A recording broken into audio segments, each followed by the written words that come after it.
Hello everyone, in this video I'm going to share a step-by-step tutorial on how to enable camera uploads on Mega account.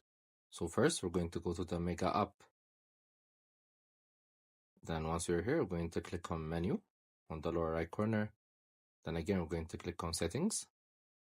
Then as you can see, the camera uploads option is turned off. So we're going to turn it on.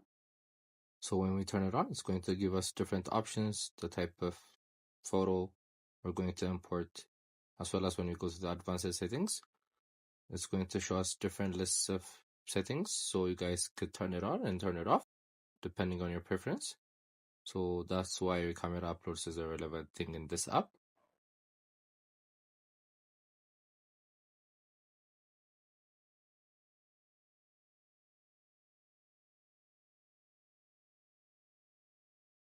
Make sure to also check our other videos. I hope you guys like this video. Subscribe for more, like for more, share for more. I hope to see you again.